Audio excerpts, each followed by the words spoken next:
Ya, mira. Voy a continuar. La última parte decía: no, sino esas.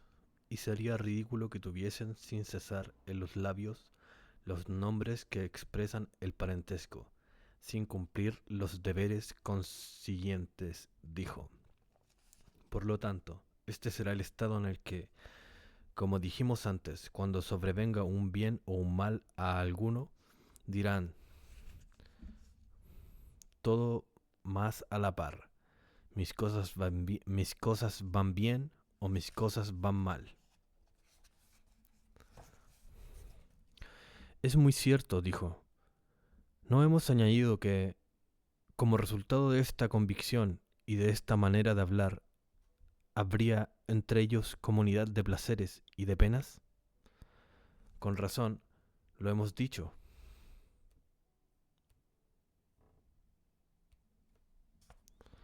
Nuestros ciudadanos, más que los de cualquier otra parte, participan, por consiguiente, en común de los intereses de cada particular, que miran como suyos personales, y en virtud de esta unión de regocijarlas, y en virtud de esta unión se regocijarán o se afligirán, todos por una misma cosa.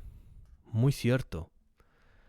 Tan admirables efectos, ¿a qué pueden atribuirse sino a la constitución de nuestro Estado y particularmente a la comunidad de las mujeres y de los hijos entre los guardianes?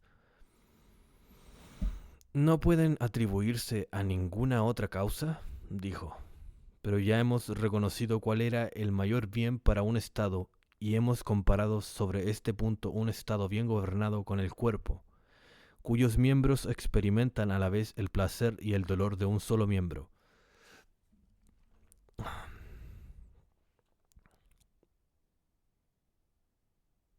Con razón, dijo. Luego la comunidad de mujeres y de hijos, entre los auxiliares, es la causa del mayor bien para nuestro Estado. Conclusión exacta, dijo. También quedamos de acuerdo en lo que dijimos antes, porque hemos dicho que ellos no deben tener una propiedad ni casa, ni tierras, ni posesiones, sino que tienen que recibir de los demás su mantenimiento, como justo pago de su vigilancia, y consumir en común si quieren ser verdaderamente guardianes. Perfectamente, dijo. Ahora bien, puede dudarse que lo que hemos dispuesto ya y lo que acabamos de disponer respecto de ellos es lo procedente para hacer que sea más y más unos verdaderos guardadores y que que dividan impediría que dividan el Estado, lo cual sucedería si cada uno de ellos no dijese respecto a los mismos objetos que eran suyos, sino que éste dijese una cosa, aquel otra, uno procurase para sí todo lo que pudiese adquirir sin compartirlo con nadie.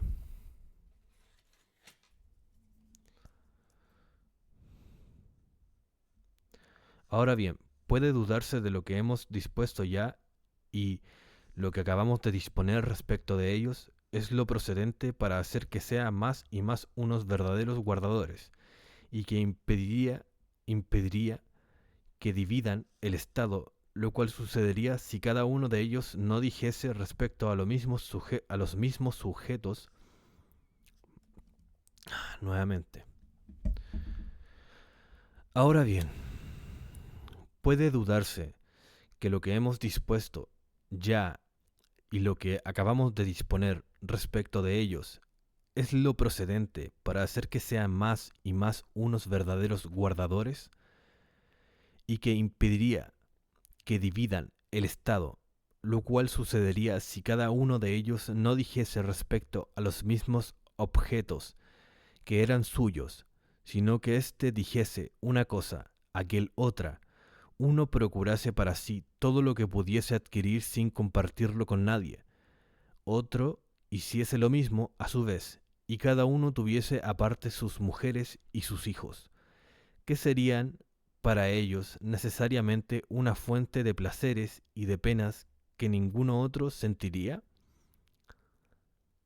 Mientras que teniendo cada uno por máxima que el interés de otro no es diferente del suyo, tenderán todos a un mismo fin con todas sus fuerzas y experimentarán un goce y un dolor que serán comunes.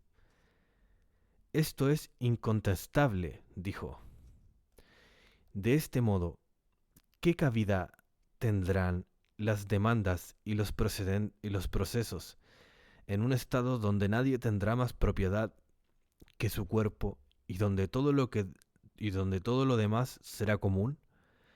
A los tales no alcanzarán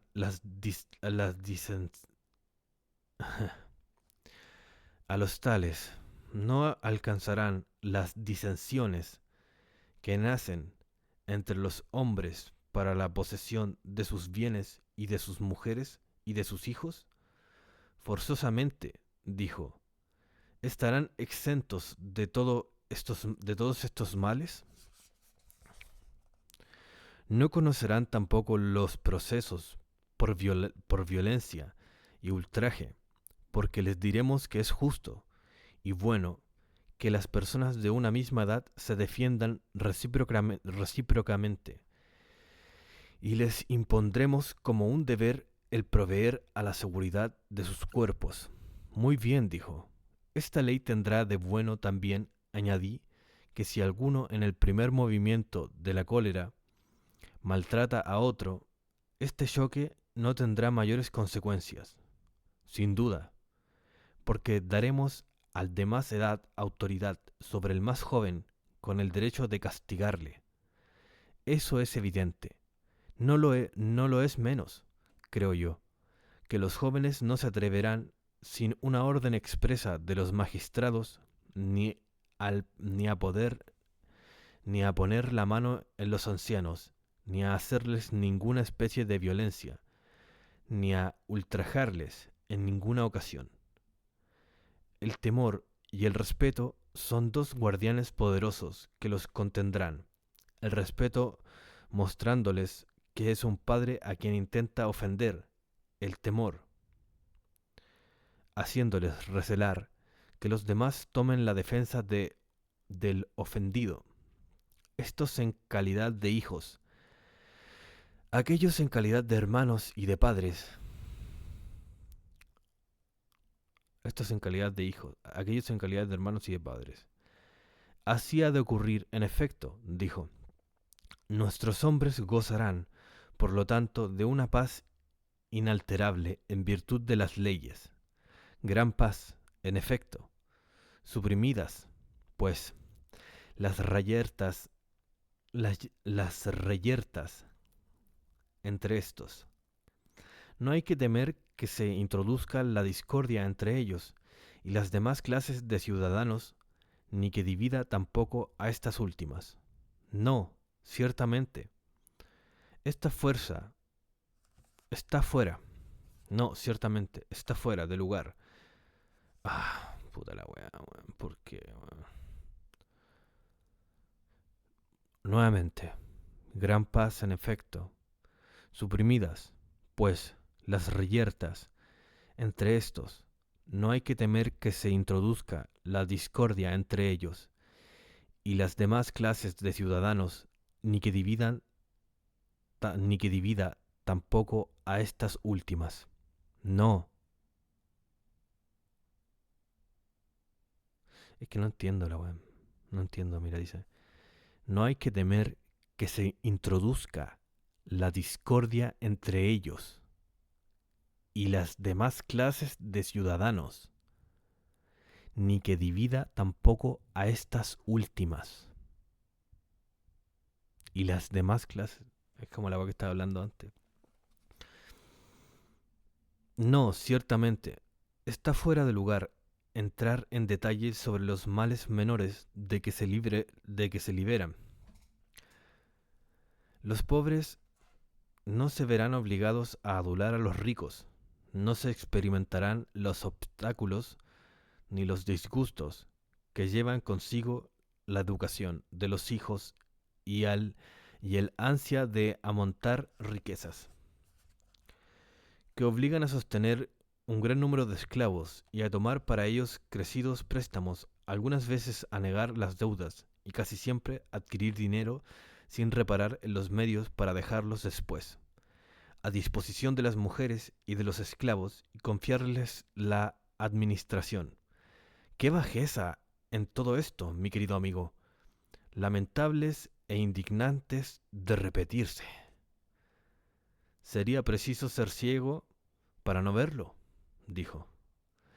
Al abrigo de todas estas miserias pasarán una vida 1000 veces más dichosa que la de los atletas coronados en los Juegos Olímpicos. ¿Por qué? Porque aquellos no tienen más que una pequeña parte de las ventajas que gozan nuestros hombres. La victoria que consiguen estos últimos es infinitamente más gloria y el sustento que les da el Estado más completo. Más completo triunfo. Es la salvación del pueblo entero y obtienen el propio sostenimiento y el de sus hijos durante su vida. Y después de su muerte les hace funerales dignos de sus méritos, en prueba de reconocimiento. Estas distinciones son, en efecto, muy lisonjeras, dijo. ¿Recuerdas, pregunté, la objeción que se nos hacía antes, de que no procurábamos lo bastante la felicidad de los guardianes, pues pudiésemos poseer todo lo de los demás, no tenía nada en propiedad? A ver, nuevamente, porque no sé. ¿Recuerdas, pregunté, la objeción que se nos hacía antes, de que no procurábamos lo bastante la felicidad de los guardianes, pues pudiendo poseer todo lo de los demás, no tenían nada en propiedad? Creo que respondimos, creo que respondimos que examinaríamos la verdad de esta objeción, si la ocasión se presenta, que nuestro objeto por el momento era el formar verdaderos guardadores, crear el estado más dicho que fuese posible, y no trabajar únicamente por la felicidad de uno de los órdenes que lo componen. Ya me acuerdo, dijo.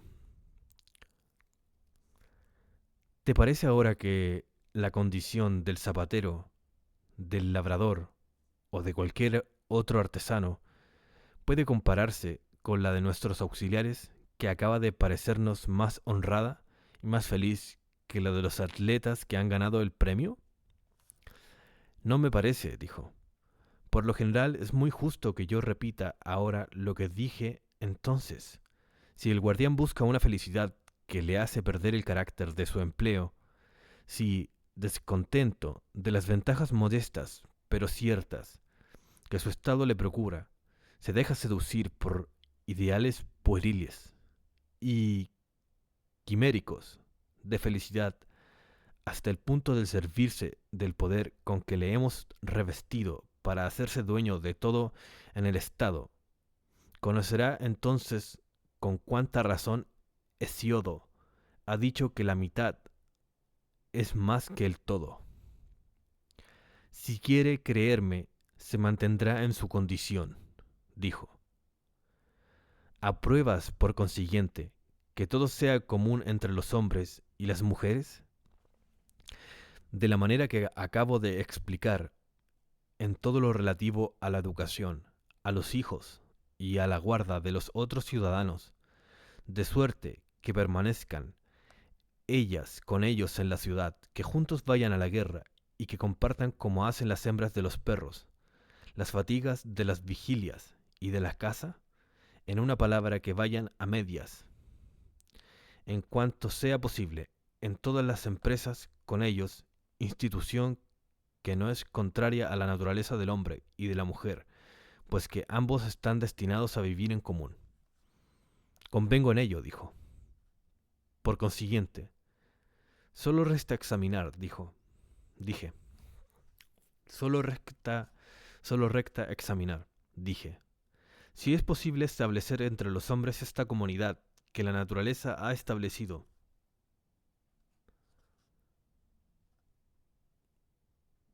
entre los demás animales, y por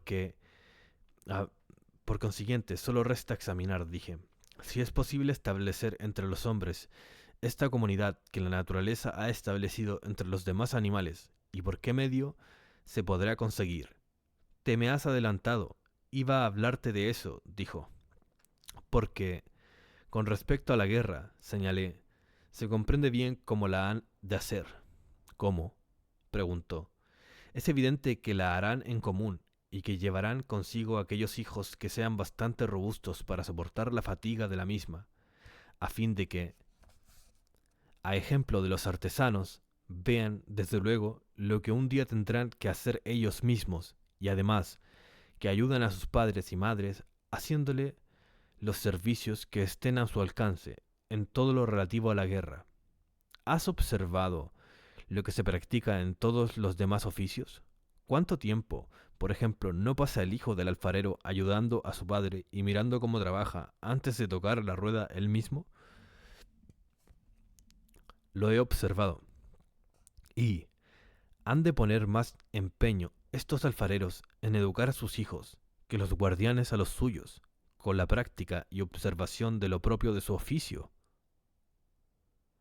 Y han de poner más empeño los alfareros en educar a sus hijos que los guardianes a los suyos, con la práctica y observación de los propios de su oficio.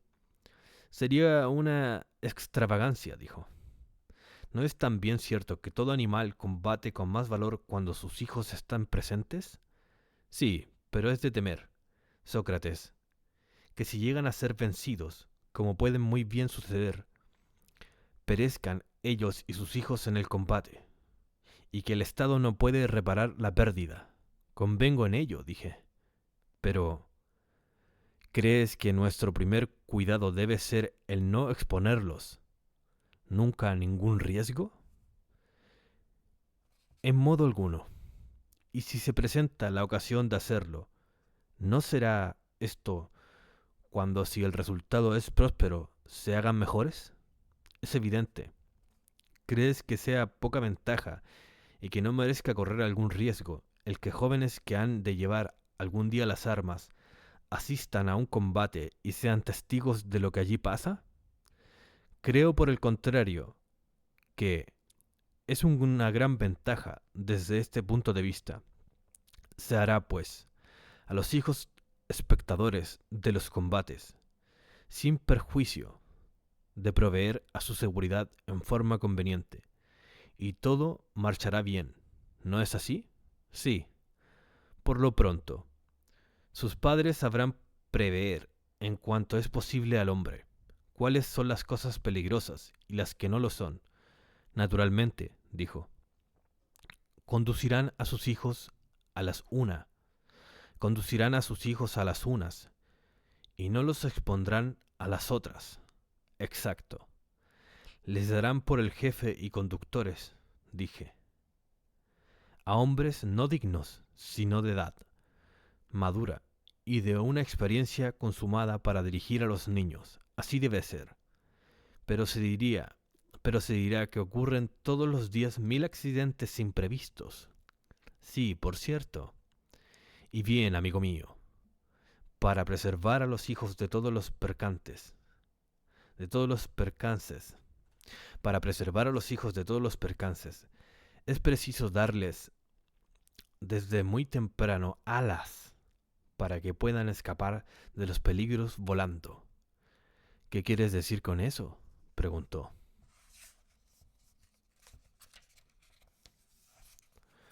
Quiero decir, aclaré, que desde sus primeros años es preciso enseñarles a montar y después conducirles a la pelea como espectadores, no en caballos ardientes y belicosos,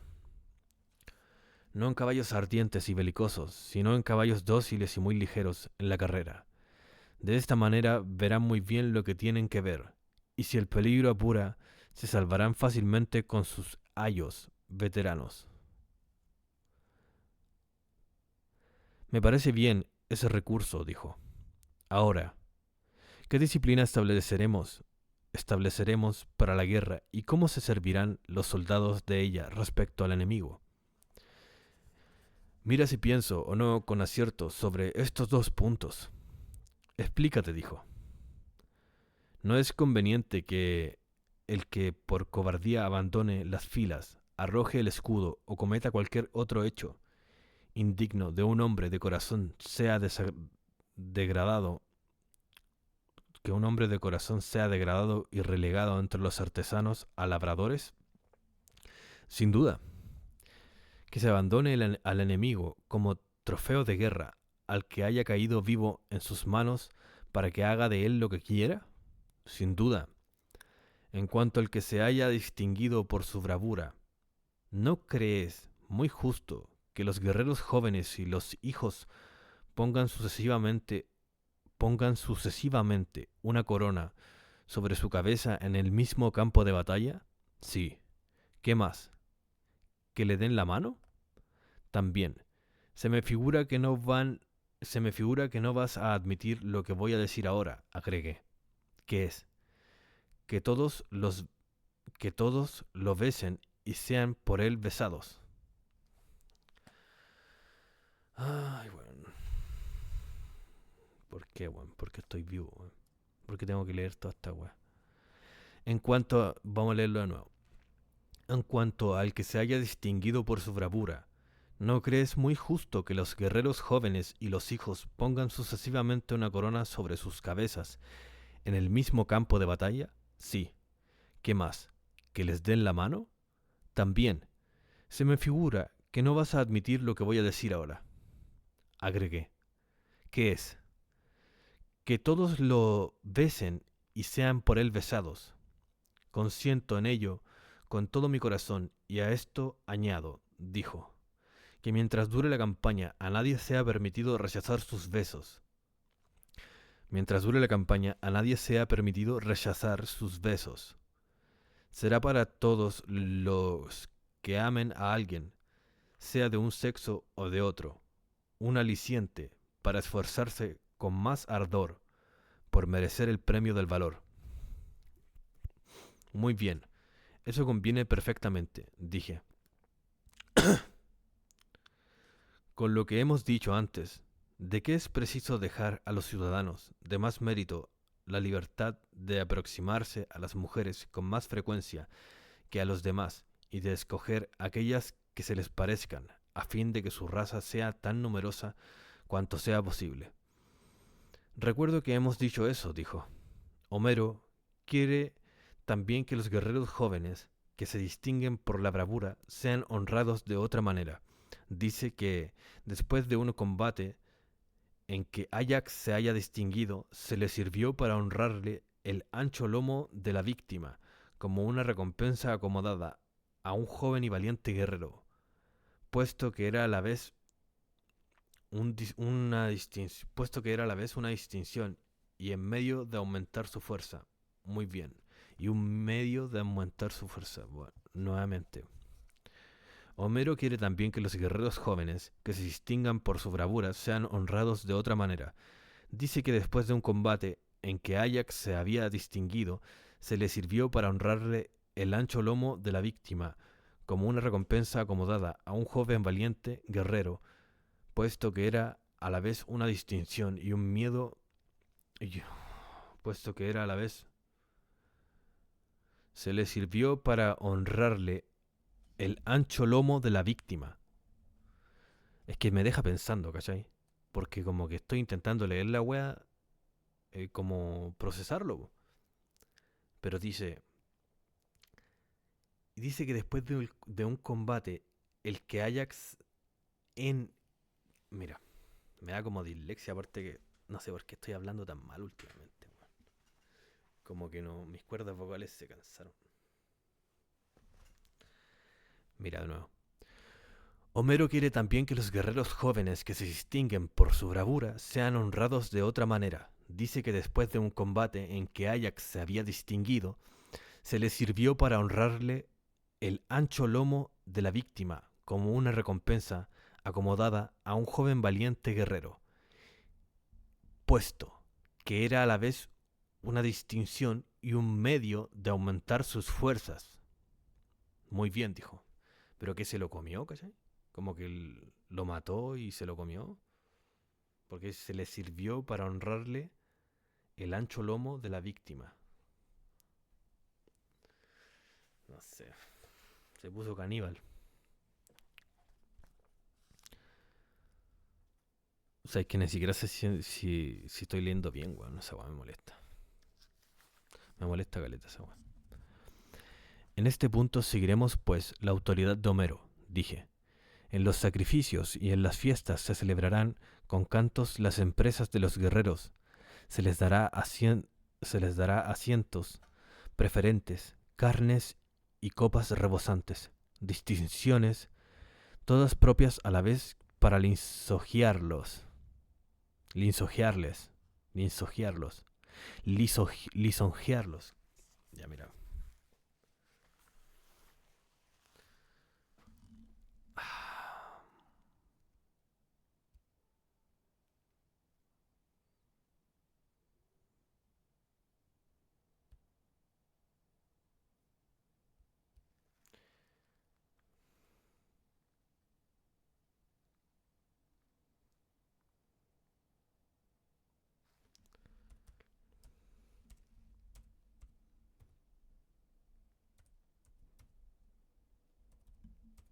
Voy a investigar qué es lo que es lisonjear, weón.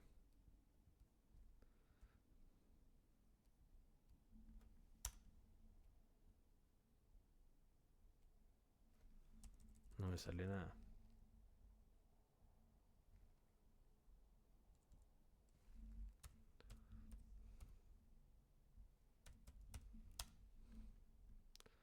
Lisonjear es adular, halagar, ya.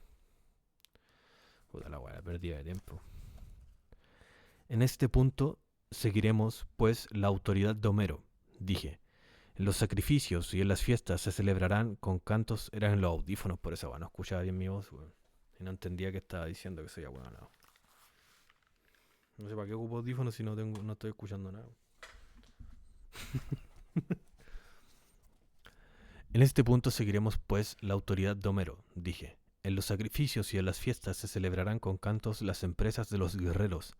Se les dará asientos preferentes, carnes y copas rebosantes. Distinciones, todas propias a la vez para lisonjearlos y hacerlos más robustos, ya sean hombres o mujeres. Muy bien dicho, asintió. Con respecto a los que han muerto generosamente con las armas en la mano, ¿no deberemos decir desde luego que pertenecen a la raza de oro? Más que ningún otro. Y no nos conformaremos con la opinión de Hesiodo, que asegura que los de esta raza, cuando mueren, se convierten en genios, que moran en la tierra, genios bien hechores, que combaten los males, que amenazan a los hombres de voz articulada y cuidan de su conservación.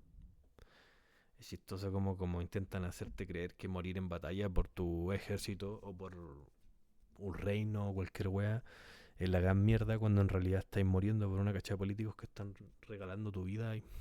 Pero claro, los griegos no lo habían así, ¿no? Nos persuadiremos de ello, dijo.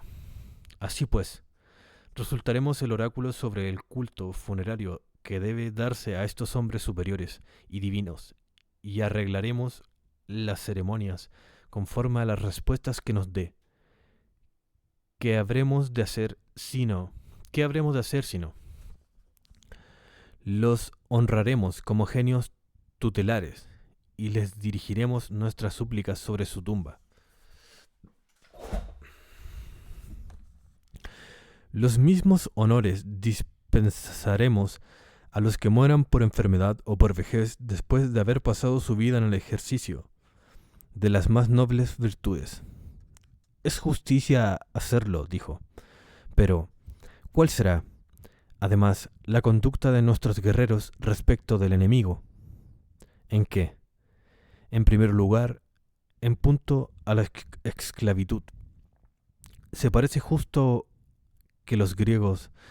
A ver, pero ¿cuál será, además, la conducta de nuestros guerreros respecto del enemigo? ¿En qué?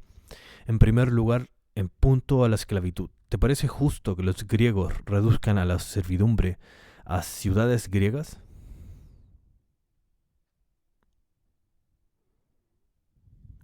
¿No deberían más bien prohibirlo a todos los demás en cuanto fuera posible? Y sentar por principio que no haya esclavitud para los pueblos griegos para evitar que caigan en en la esclavitud. A ver, no sé qué me pasa, bueno, no sé por qué no. ¿No deberíamos más bien prohibirlo a todos los demás? ¿Cacháis? Como que... Yo no sé cómo, no sé si lo editaron estos guanes de los progres o siempre fue así. Pero en realidad debería ser... eh, no debería más bien prohibirla. Porque es la esclavitud, po, weón. Está hablando...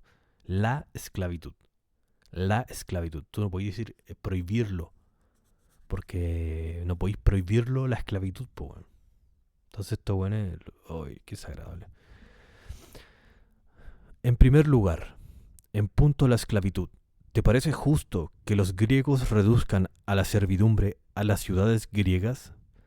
¿No deberías más bien prohibirlo a todos los demás en cuanto fuera posible? ¿Y sentar por principio que no haya esclavitud para los pueblos griegos para evitar que caigan en la esclavitud de los bárbaros? Ciertamente es de grande interés hacerlo así, dijo. Y por lo tanto, no debe tenerse ningún esclavo griego, y se debe aconsejar a todos los demás griegos que sigan este ejemplo. Sin duda, por este medio, en lugar de destruirse unos a otros, volverán todas sus fuerzas contra los bárbaros, dijo. ¿Y te parece bien? Pregunté. Que despojen a los muertos.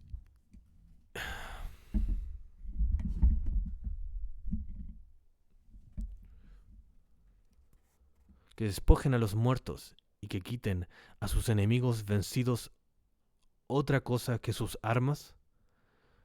No es un pretexto para que los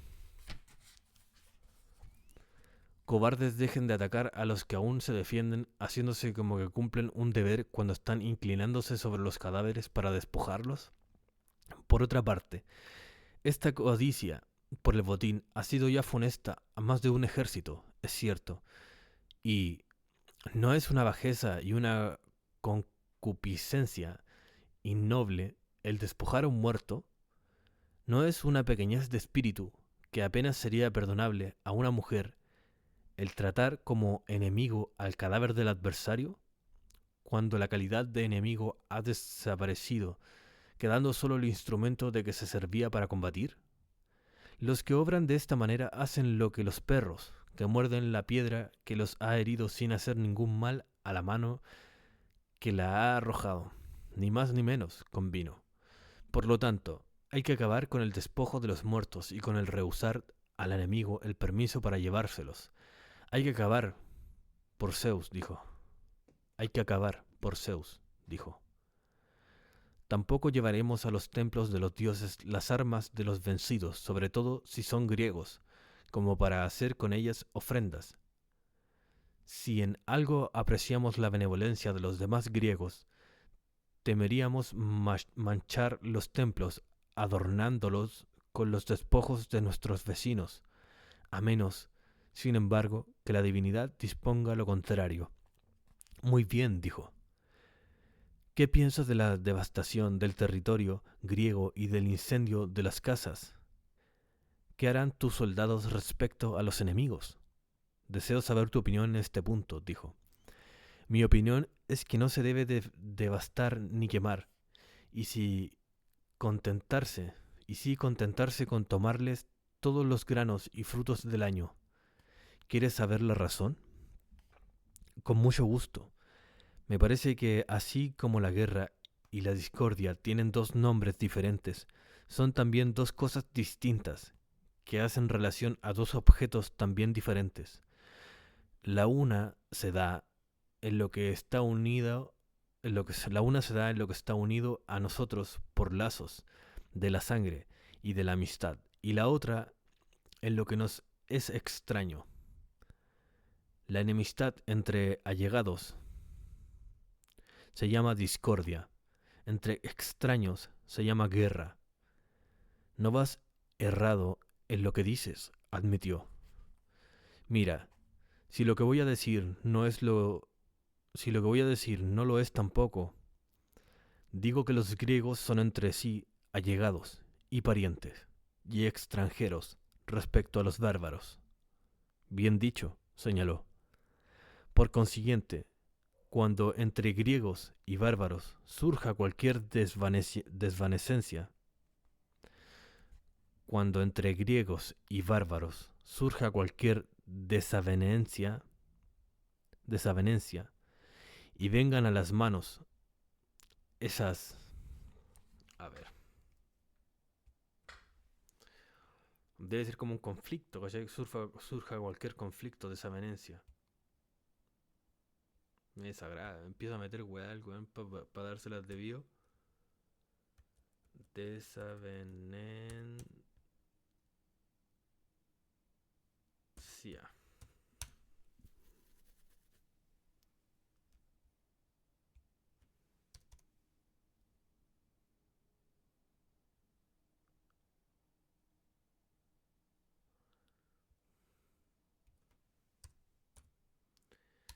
A ver, desavenencia, ahí está. Desavenencia, forma correcta. Ah, ya, mira. Significa discordia, desacuerdo o falta de entendimiento. Claro, es lo mismo que pensaba yo. En la weá, que pierdo tiempo.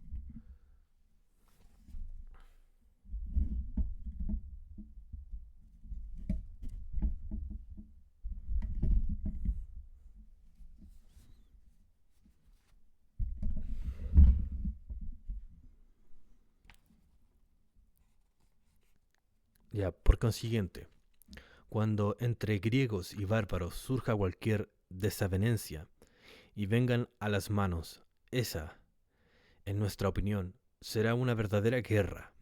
Pero cuando sobrevenga una cosa semejante entre los griegos, diremos que son naturalmente amigos, que es una enfermedad, una división intestina, la que turba la Hélade, y daremos a esa enemistad el nombre de discordia. Soy completamente de tu opinión, dijo. Por consiguiente, si siempre que se suscite, por consiguiente, si siempre que se suscite cualquier discordia en el Estado, los ciudadanos han de arrasar las tierras y quemar las casas los unos a los otros. Vamos a buscar de nuevo qué significa. Suscite. Es como una subcita.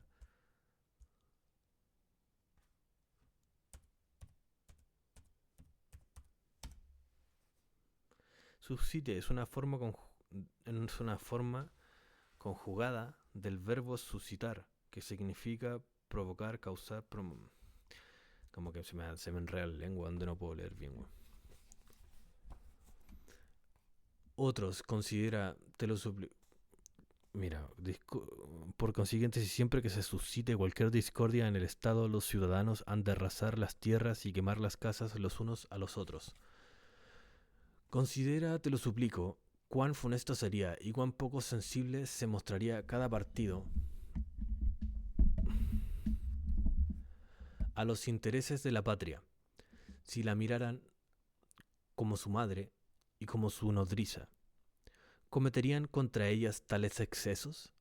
¿No deberían los vencedores darse por satisfechos? En razón del mal que debe causarse a los vecinos, en razón del mal que debe causarse a los vencidos, arrancándoles la cosecha del año, ¿no deberían tratarlos como amigos con los que no han de sostener una guerra perpetua y con quienes han de reconciliarse algún día? Esa manera de pensar, dijo, es mucho más propia de gentes civilizadas. Es mucho más propia de gentes civilizadas que la primera. De gentes civilizadas. Es propia de gentes. Bueno, en la actualidad tú dirías, esa forma de pensar es más propia de gente civilizada, no de gentes. Pero es lo que es ahora.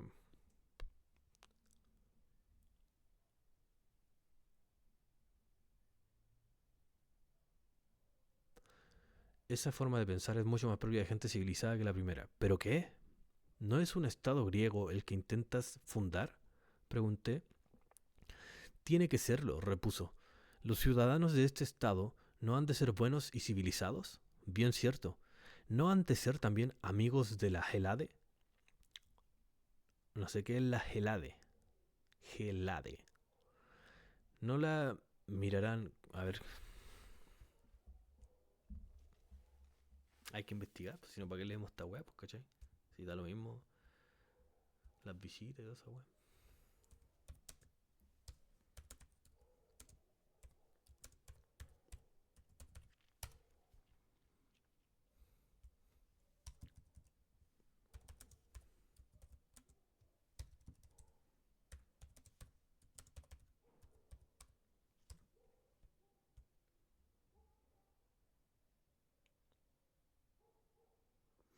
La Gelade es el nombre original y endónimo con el que los antiguos griegos denominaban a su territorio, traduciéndose como tierra de los helenos.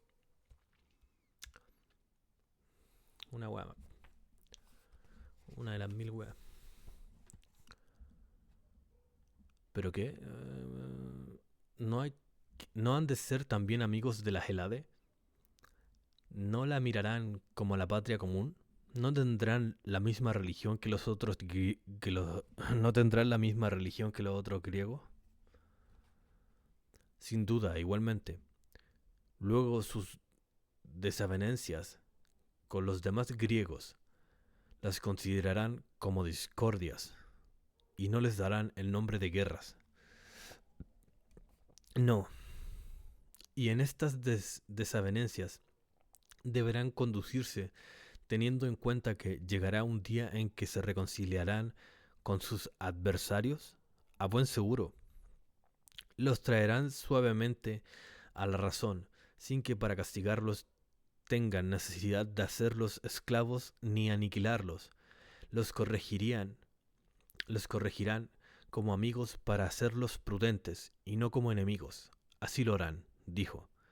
Puesto que son griegos, no asolarán ningún pueblo o sitio de Grecia. No quemarán las casas, no mirarán como adversarios a todos los habitantes de un estado, hombres, mujeres y niños, sin excepción, sino a los autores de las discordias, y en consecuencia respetando las tierras y las casas de los habitantes, porque el mayor número se compone de amigos, y no usarán de la violencia en cuanto no sea necesario para obligar a los inocentes a que tomen ellos mismos venganza de los culpables. Reconozco contigo que los ciudadanos de nuestro estado deben seguir la conducta en sus querellas con los adversarios, dijo, y respecto a los bárbaros, hacer que ellos lo que hoy están haciendo los pueblos griegos unos con otros.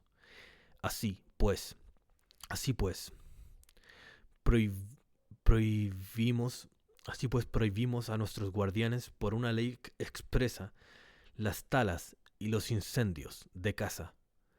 Con mucho gusto, dijo, doy mi aprobación a esta ley y a la que precede. Pero Sócrates, se me figura que si se te deja proseguir, nunca llegarás al punto esencial cuya explicación aplazaste antes. Pero Sócrates, se me figura que si se te deja proseguir, nunca llegarás al punto esencial cuya explicación aplazaste antes, por haberte engolfado en todos estos desarrollos.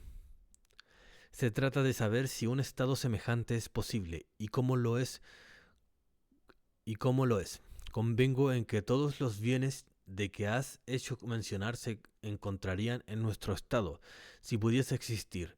Y aún yo añado otras ventajas que tú has omitido. Por ejemplo, que sus guerreros serían tanto más valientes, cuanto que conociéndose todos y dándose en la pelea los nombres Uy, qué desagradable como hablan, weón.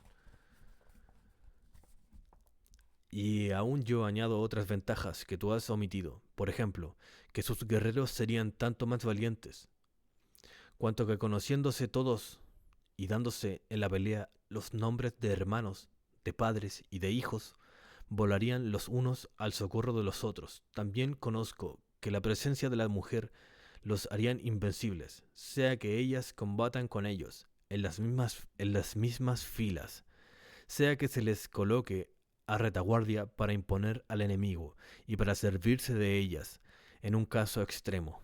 Veo también que disfrutarían durante la paz otros muchos bienes de que no has hecho mención.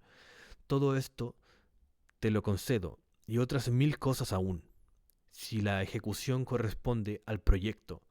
Por lo tanto, abandona estos pormenores que son superfluos y haznos ver más bien que tu proyecto no sea una quimera, y como puedes llevarse a cabo de todo lo demás, te eximo completamente. ¿Cómo? Has caído de repente sobre mí, de repente sobre mi discurso. ¿Cómo? Has caído de repente sobre mi discurso, sin dejarme respirar después de tantas divagaciones. Quizás no sabes que después de haber escapado no sin dificultad de 2 oleadas furiosas, tú me expones a una tercera, mucho más grande y terrible. Cuando la hayas visto y hayas oído su rugido, no extrañarás mi terror. Cuando la hayas visto y hayas oído su ruido, no extrañarás mi terror y todos los rodeos que he tomado antes de abordar una proposición tan extraña. Cuanto más pretextos alegues, dijo, tanto más te estrecharemos para que nos expliques cómo es posible de realizar tu estado. Habla, pues, y no nos tengas más en espera. Sea así, dije. Es bueno, es bueno, ¿qué me pasa, weón? Es bueno, por de pronto, weón. ¿Cachai? ¿Por qué no es bueno de pronto? ¿Por qué por de pronto? Qué chucha estos weones. Como un laberinto. Es bueno, por de pronto, recordaros que lo que nos ha conducido hasta aquí es la indagación de la naturaleza, de la justicia y de la injusticia. Recordaros que lo que nos ha conducido hasta aquí es la indagación de la naturaleza de la justicia y de la injusticia. Sin duda. ¿Pero a qué viene eso?, preguntó. A nada. Pero cuando hayamos descubierto la naturaleza de la justicia, exigiremos del hombre justo que no se separe nada de la justicia y que se mantenga en perfecta armonía con ella, o bastará que se aproxime a ella en cuanto es posible y que reproduzca un mayor número. Ese es el problema con esta weá, que ahora ya no podéis leer una, ¿cachai? Leo como y se reproduzca un mayor número de rasgos de la misma y de repente leo y se reproduzca una mayor rasgo, ¿cachai? De tanto que juegan con esa cagada como que me afectaron la mente la weá. O bastará que se aproxime a ella en cuanto es posible y que reproduzca un mayor número de rasgos de la misma que el resto de los hombres. Eso no bastará, replicó. Por lo tanto, dije, cuando indagamos cuál era la esencia de la justicia y cómo debía ser el hombre justo, suponiendo que exista, y cuál es la injusticia y el hombre injusto, nos proponimos nada más que encontrar modelos, fijar nuestras miradas en el uno y en el otro, para juzgar la felicidad o desgracia que acompaña a cada uno de ellos. Obligarnos a concluir con relación a nosotros mismos que seremos más o menos dichosos según que nos parezcamos más al uno al otro, pero nuestro designio nunca ha sido el aprobar que estos modelos puedan existir. ¿Verdad? Dices, admitió. ¿Verdad dices, admitió? ¿Verdad dices? ¿Por qué no dices ¿Por qué verdad dices, weón? ¿Por qué no dices verdad? ¿Cachai? Dices verdad. Ahora como que ahora verdad dices. No, hermano, yo escucho mi voz y no sé qué weón estoy diciendo, weón. Es como... Escucho como así, como un... No entiendo la weón. He leído tantos lenguajes que la weá se me volvió loco. ¿Crees que un pintor, después de haber pintado el más bello modelo de hombre que pueda verse y de haber dado a cada rasgo la última perfección, sería menos hábil porque no le fue posible probar que la naturaleza puede producir un hombre semejante? No, por Zeus, contestó. ¿Y nosotros? ¿Qué hemos hecho en esta conversación sino trazar el modelo de un estado perfecto? ¿No hemos hecho otra cosa? ¿Y lo que hemos dicho pierde algo si no podemos demostrar que se puede formar un estado según este modelo? No, por cierto, dijo. Esta es pues la verdad, dije. Pero si quieres que te haga ver cómo y hasta qué punto un estado semejante puede realizarse, lo haré para que me quedes obligado, con tal que me concedas una cosa que me es necesaria. ¿Cuál?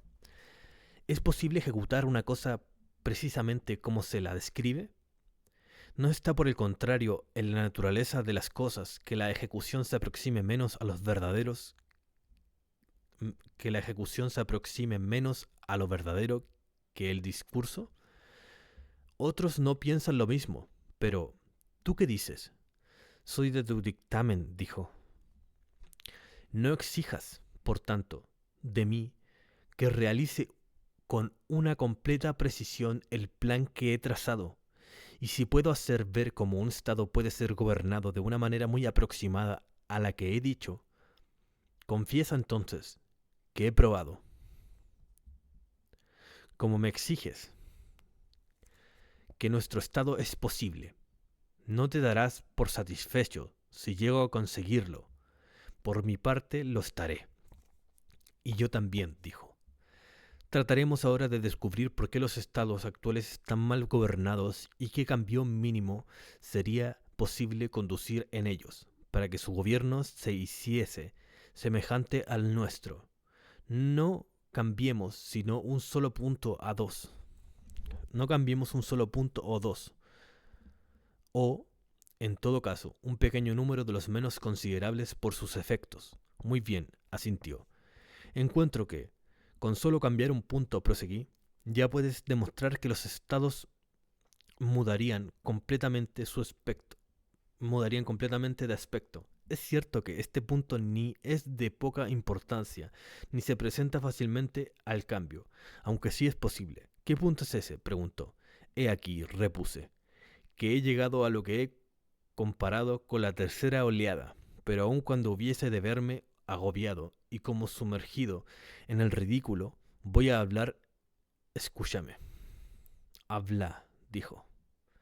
Como los filósofos no gobiernen los estados, dije, o como lo que hoy se llama reyes y soberanos, no sean no sean verdadera y seriamente filósofos, de suerte que la autoridad pública y la filosofía se encuentren juntos en el mismo sujeto.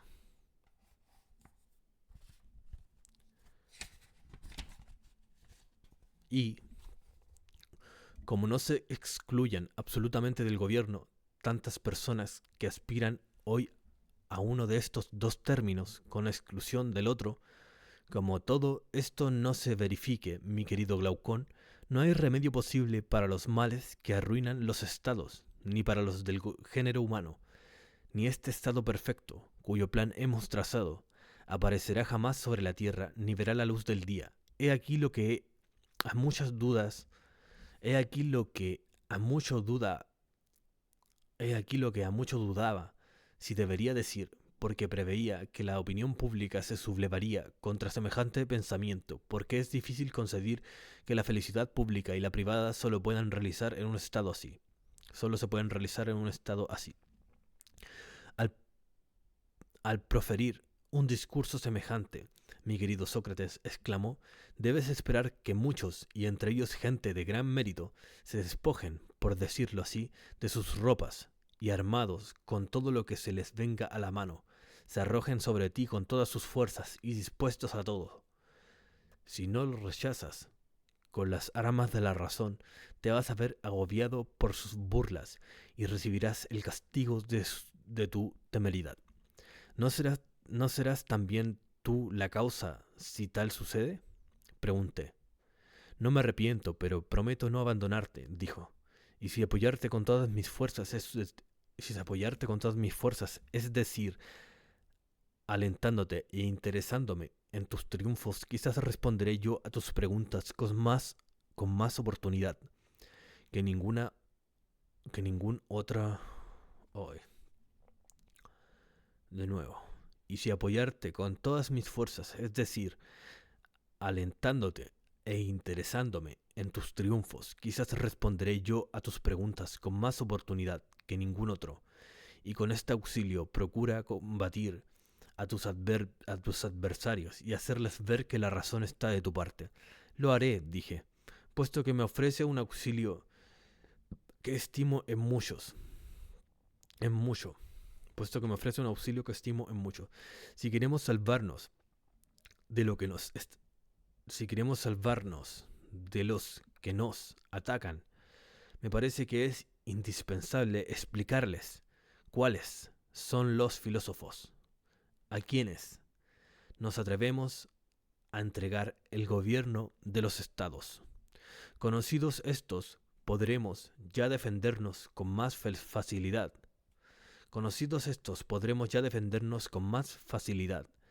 Y probar que sólo a tales hombres pertenece la cualidad de filósofos y de magistrados, y que todos los demás no deben ni filosofar ni mezclarse en el gobierno, sino seguir al que dirige.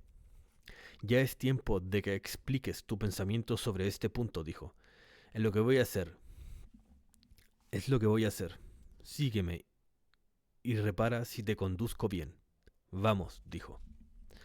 ¿Será necesario que recuerdes o te recuerde, pregunté, que cuando se dice que alguno que ama una cosa, si habla con exactitud, debe extenderse por esto, no que ama una parte sí y otra no, sino que ama el todo entero? ¿Será necesario que te recuerde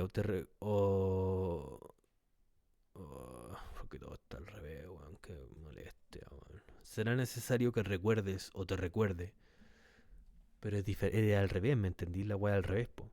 En toda mi crianza, en todo mi universo, la weá ha sido al revés, por ejemplo, será necesario que recuerdes o te recuerde, es lo que uno suele escuchar, po. Este libro está escrito como al revés. Pregunté, que cuando se dice de alguno que ama una cosa y si habla con exactitud, debe entenderse por esto, no que ama una parte, sí, y otra parte no, sino que ama el todo entero. Haces bien en recordármelo, porque no sé dónde vas a parar, dijo. En verdad, Glaucón, propio de cualquier otro, y no de ti, es lo que acabas de decir. Pero un hombre experto como tú en materias de amor debería saber que todo lo que es joven causa impresión sobre un corazón amante y lo considera digno de sus cuidados y de su ternura. ¿No es esto lo que os sucede a todos vosotros respecto a los jóvenes bien apuestos? ¿No decís de una nariz Roma, que es graciosa, de la aguileña, que es una nariz regia, y de la que ocupa un término medio que es perfectamente proporcionada? ¿Que los morenos tienen un aire marcial y que los blancos son los hijos de los dioses? ¿Y que otro que un amante complaciente pudo inventar la expresión por la que se compara al color de la miel? ¿La palidez de los que están en la flor de la edad? En una palabra, no hay registro de vos que no empleéis, ni pretexto a que no echéis mano. para que no se os escape ninguno de los que están en la próxima juventud. Si quieres tomarme como ejemplo de lo que los demás hacen en esta materia, te lo concedo, pero no si quieres si quieres tomarme como ejemplo de lo que los demás hacen en esta materia, te lo concedo, para no interrumpir el curso de esta discusión. Yo leo con cuidado, ¿cachai? De repente es obvio que va a decir esta discusión, pero como estos buenos cambian tantas palabras, como que voy pensando, si estoy, por ejemplo, deduciendo que va a decir esta discusión, ¿cachai? Y si tal vez no dice esta discusión, y de repente dice esa huevo, pero otras veces dice esta discordancia, ¿cachai? Dice una hueá así, y tú quedáis así como, quedáis como weón. Si quieres tomar como ejemplo de lo que los demás hacen en esta materia, te lo concedo, pero no interrumpir el curso de esta discusión. Dijo, ¿y qué? ¿No adviertes que los aficionados al vino observan la misma conducta y hacen elogio de toda clase de vinos? Es cierto, ¿no ves también que los ambiciosos, cuando no pueden tener el mando general, mandan un tercio y que, cuando no pueden ser honrados por los grandes, se contentan con los honores que les hacen los pequeños porque están ávidos de distinciones, cualesquiera que ellas sean? Exactamente. Ahora, respóndeme sí o no. Cuando se dice de alguno que desea una cosa, quiere decirse que no desea más que una parte o que la desea toda ella. A ver, ¿qué guay está diciendo aquí? Mira. Ahora respóndeme sí o no. Cuando se dice de alguno que desea una cosa, ¿quiere decirse que no desea más que una parte o que la desea toda ella? Toda, dijo. Por lo tanto, diremos del filósofo que ama la sabiduría, no en parte, sino toda y por entera, sin duda. No diremos, por consiguiente, del que no tiene afición al estudio, sobre todo si es joven y no está en disposición de dar razón de lo que es útil y no lo es, que es filósofo, ansioso ansioso de adquirir conocimiento, lo mismo que de un hombre que come con repugnancia. ¿No se dice que tiene hambre? Ni que tiene gusto en comer, sino que no tiene apetito. Eso diremos con razón. Pero el que tiene buena disposición para todas las ciencias, con un ardor igual, que desearía abrazarlas todas, y que tiene un deseo insaciable de aprender, ¿no merece el nombre de filósofo? ¿Qué piensas de esto? Según te explicas, respondió Glaucon, tendría que ser infinito el número de filósofos, y todos los de un carácter bien extraño, porque sería preciso comprender bajo este nombre a todos los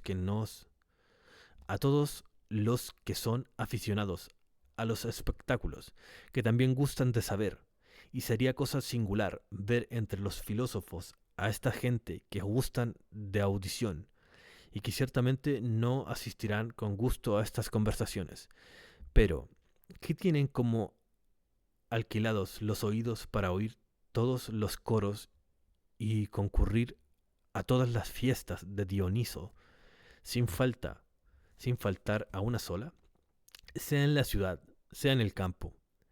Y llamaremos filósofos a los que no muestran ardor sino para aprender tales cosas, o que se consagran al conocimiento de las artes más ínfimas. En modo alguno, dije, solo son filósofos en apariencia. Entonces, ¿quiénes son, en tu opinión, pregunto, los verdaderos filósofos? ¿Los que gustan de contemplar la verdad? Respondí. Los que gustan de ¿Quiénes son para ti los que son verdaderamente filósofos? Los que gustan de contemplar la verdad. Que como hacen tantas preguntas, de repente como que pienso, este weón está haciendo una pregunta ahora. Y como el signo de pregunta va al final, me debería, claro, empezar a fijarme como el signo de pregunta que va al inicio. Se me va la weón. Y usted se pregunta por qué, porque yo soy Perkin, po, weón. Así le dicen aquí en Chile. Tienes razón, sin duda, dijo. Pero explícame lo que quiere decir con eso. No sería fácil si hablara con otro, dije. Pero creo que tú me concederás lo siguiente, que siendo lo bello lo opuesto de lo feo, son estas dos cosas distintas. Y cómo no, por consiguiente, siendo dos, cada una de ellas es una, también. Lo mismo sucede respecto a lo justo y a lo injusto, a lo bueno y a lo malo, y a todas las demás ideas, cada una de ellas, tomada en sí misma, es una, pero consideradas todas en las relaciones que tienen con nuestras acciones, con los cuerpos y entre sí, revisten mil apariencias. Dices bien, asintió. He aquí como distingo, continué, esa gente curiosa que mencionabas, que tiene manía por los espectáculos y por las artes y se limita a la práctica de aquellos a quienes conviene en exclusiva el hombre de filósofos. El hombre de filósofos.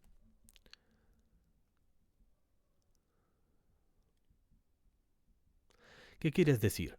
Preguntó. Y también me pregunto lo mismo. Los primeros, cuya curiosidad están por entero en los ojos y en los oídos, dije, se complacen en oír bellas voces, ver bellos colores, bellas figuras y todas las obras de arte o de la naturaleza en que entra lo bello. Pero su mente es incapaz de ver y gustar la esencia de la belleza misma, reconocerla y unirse a ella. Así es, sin duda, dijo. ¿No son muy escasos los que pueden elevarse hasta lo bello en sí y contemplarlo en su ausencia? Muy raros. Un hombre, pues, que cree en las cosas bellas, pero que no tiene ninguna idea de la belleza en sí misma, ni es capaz de seguir a los que quieran hacérsela conocer, vive en un sueño o despierto. Fíjate, ¿qué es soñar? No consiste, sea que se duerma, sea que se está despierto, en tomar la imagen de una cosa por la cosa misma. Si eso es lo que yo llamaría soñar, dijo. Por el contrario, el que cree que hay algo bello en sí y puede contemplar la belleza, sea en sí misma, sea en lo que participa de su esencia, que no confunde dichas cosas participantes,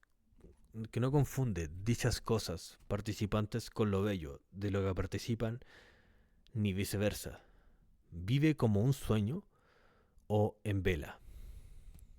Bien, en vela, repuso. El pensamiento, pues, de este diremos que es un conocimiento de buen conocedor, y el de aquel, en cambio, parece de quien opina, exacto. Pero si este último, que en nuestro juicio juzga en vista de la apariencia y no conoce, se volviese contra nosotros y sostuviese que no decimos la verdad, no tendríamos nada que responderle para tranquilizarle y persuadirlo suavemente de su engaño, ocultándole, sin embargo, que no está en su juicio. ¿No?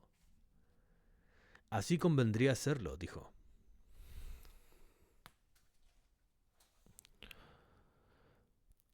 Veamos lo que hemos de decirle.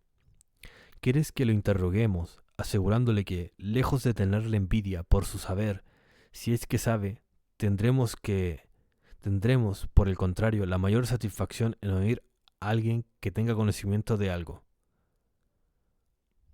¿Quieres que le interroguemos y conocimiento? Yo le preguntaré, dime, el que ¿conoce algo o nada? Respóndeme por él. Respondo que conoce algo, dijo. ¿Que existe o no existe? Algo que existe. ¿Por qué? ¿Cómo podría conocer lo que no existe? De manera que, sin llevar más adelante nuestras indagaciones, sabemos, a no dudar, que lo que existe absolutamente es absolutamente cognoscible, y lo que de ninguna manera existe, de ninguna manera puede ser conocido perfectamente. Pero si hubiese una cosa que a la vez existiera y no existiera, ¿no ocuparía un lugar intermedio entre lo que puramente existe y lo que no existe en absoluto? en medio estaría. Luego, si la ciencia tiene por objeto el ser y la ignorancia el no ser, es preciso buscar respecto a lo que ocupa el medio entre el ser y el no ser una manera de conocer que sea intermedia entre la ciencia y la ignorancia. Suponiendo que la haya, sin duda, sostendremos que hay algo llamado opinión y, ¿cómo no? ¿Es una facultad distinta de la ciencia o bien la misma? Es distinta. Luego la opinión tiene su propio objeto y la ciencia tiene el suyo, manifestándose cada una de ellas siempre como una facultad distinta. Así es. La ciencia no versa por naturaleza sobre lo que existe para conocerlo, en tanto que existe. La ciencia no versa por naturaleza sobre lo que existe para conocerlo, en tanto que existe, o más bien, antes de pasar adelante, me parece indispensable hacer una distinción. ¿Cuál? Digo que las facultades son una especie de seres por los que nosotros somos capaces de hacer lo que podemos, y lo mismo cualquier otro que pueda algo. Por ejemplo, llamo facultades a la vista y el oído. ¿Comprendes lo que quiero decir al usar este nombre específico? Comprendo, dijo. Escucha lo que pienso acerca de ellas. En cada facultad no veo ni color, ni figuras, ni nada semejante a lo que se encuentra en otras mil cosas de que puedan ayudarse mis ojos para distinguir una facultad de otra. Solo considero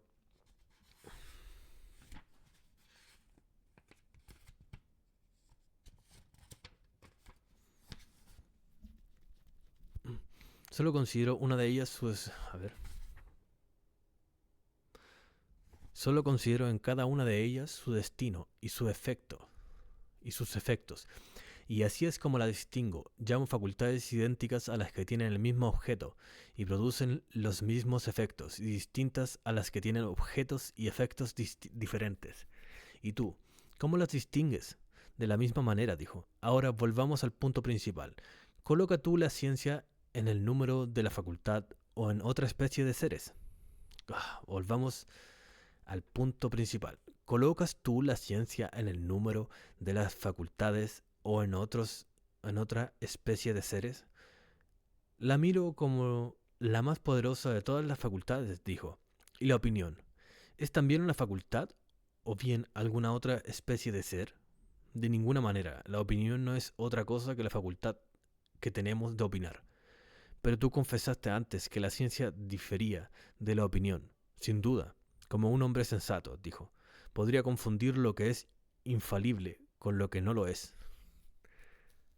Como uno... Se me olvida que son preguntas, weón. Pero tú confesaste antes que la ciencia difería de la opinión, sin duda. ¿Cómo un hombre sensato podría confundir lo que es infalible con lo que no lo es? Muy bien, dije. ¿Hemos reconocido que la ciencia y la opinión son dos facultades distintas? Distintas. Cada una de ellas tiene un objeto diferente, pues tienen diferentes capacidades. Por fuerza, la ciencia no tiene por objeto lo que existe para conocerlo, tal como existe. Ay, de nuevo, otra pregunta. Bueno, la ciencia no tiene por objeto lo que existe para conocerlo, tal como existe. Sí, pero la opinión no tiene otro fin. Según hemos dicho que el opinar, sí. Pero la opinión no tiene otro fin, según hemos dicho que el opinar, sí. Tiene el mismo objeto que la ciencia de suerte. Pero tiene el mismo objeto. ¿Por qué? Es que mira que se está huevo. Pero la opinión no tiene otro fin, según le hemos dicho, que el opinar. Sí. Tiene el mismo objeto que la ciencia de suerte, que una misma cosa puede someterse a la vez al conocimiento y a la opinión. O antes bien, esto es imposible. Según lo convenido, es imposible, porque si facultades diferentes tienen naturalmente objetos diferentes, Y si por otra parte la ciencia y la opinión son dos facultades diferentes, si se sigue que el objeto de la ciencia no puede ser el de la opinión. Luego, si el ser es objeto de la ciencia, el de la opinión será otra cosa distinta del ser. Otra distinta. ¿Será el no ser? ¿O es imposible que el no ser sea el objeto de la opinión? Atiende a lo que voy a decir. ¿El que tiene una opinión no la tiene sobre algo? ¿Puede tenerse una opinión que recaiga sobre nada? Eso no puede ser. Luego, el que tiene una opinión, ¿la tiene sobre algo? Sí, pero el no ser, ¿es alguna cosa? ¿No debe llamarse más bien nada? Exacto.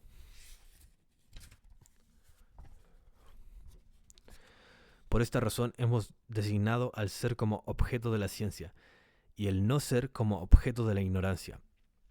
Hemos hecho bien, dijo. Luego el objeto de la opinión ni es del ser, ni el no ser, ni es el ser, ni el no ser. No, ciertamente. Por consiguiente, la opinión no será ciencia, ni ignorancia, no parece. Pero la opinión va más allá, que la una o que la otra, de manera que sea más luminosa que la ciencia o más oscura que la ignorancia. Ni lo uno ni lo otro. ¿Sucede, pues, todo lo contrario? Es decir, que tiene más oscuridad que la ciencia y más claridad que la ignorancia. Desde luego, replicó. Luego, ¿la opinión está en mitad de ambas? Sí. Será pues un término medio entre ellas sin duda.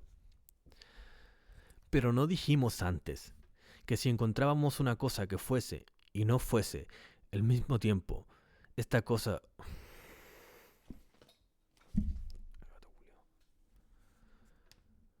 Pero no dijimos antes que si encontrábamos una cosa que fuese y no fuese al mismo tiempo, esta cosa ocuparía un medio entre el puro ser y la pura nada, y que no sería el objeto ni de la ciencia ni de la ignorancia.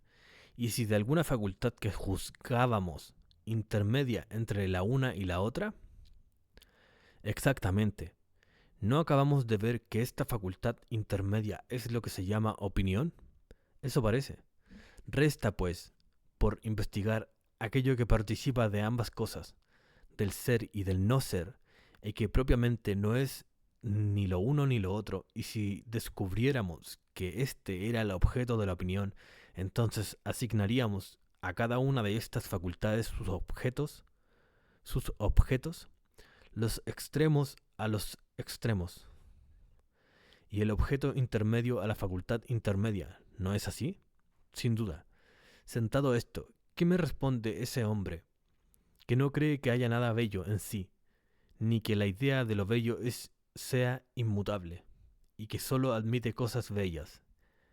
Ese apasionado de los espectáculos, que no puede consentir que se le diga que lo bello es uno y lo justo es otro. Respóndeme, le diré yo, ¿no te parece que estas cosas mismas, que tú juzgas bellas, justas y puras, bajo otras relaciones, no son bellas, ni justas, ni puras? No, dijo.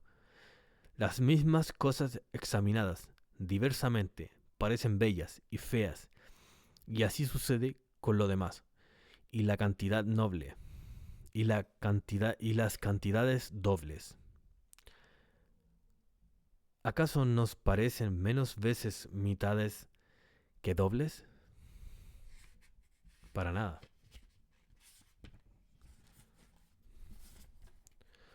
Otro tanto digo, de las cosas que se llaman grandes o pequeñas, pesadas o ligeras, cada una de estas calificaciones les convierte mejor que la calificación contraria. No porque participan de la una y de la otra, dijo.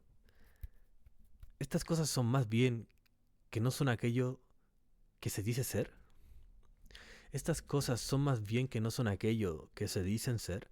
Se parece a esas proposiciones de doble sentido que están en boga en los banquetes y al acertijo infantil sobre la manera como el eunuco tira al murciélago en que se ha de adivinar con qué y sobre qué le tira. Las palabras tienen dos sentidos contrarios, porque no se puede decir con certidumbre, ni sí ni no, ni lo uno ni lo otro, ni dejar de decir lo uno y lo otro. ¿Qué debemos hacer con esta clase de cosas?, dije.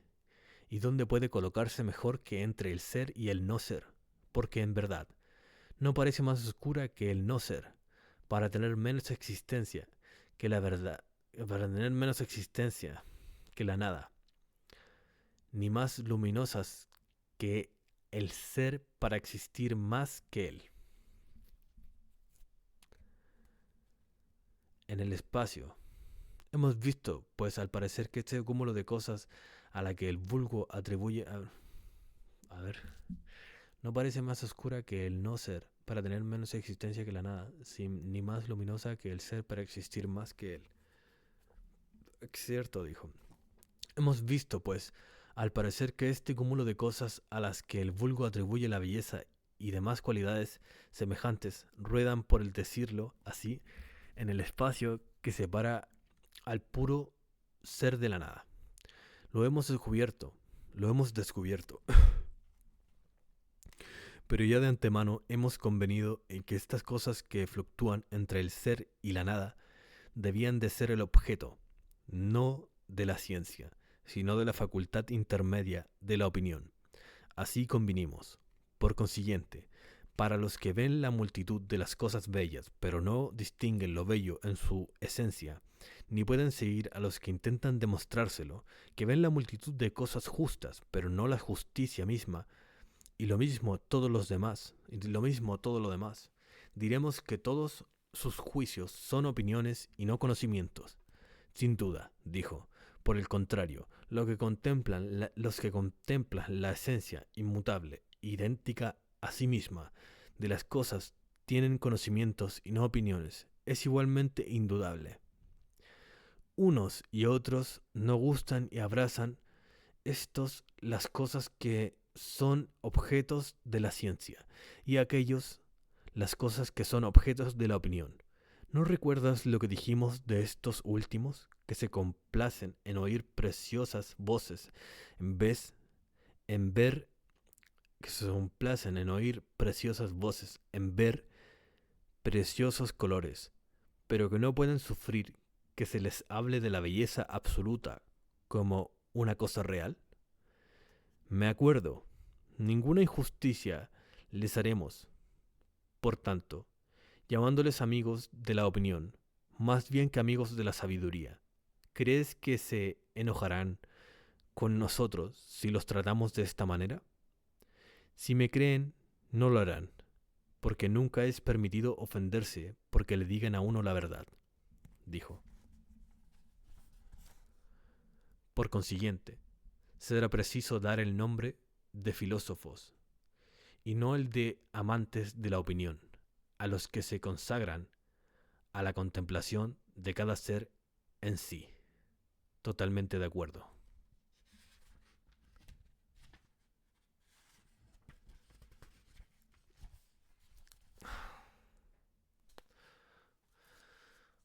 Cállate la cocupo de partido, mira.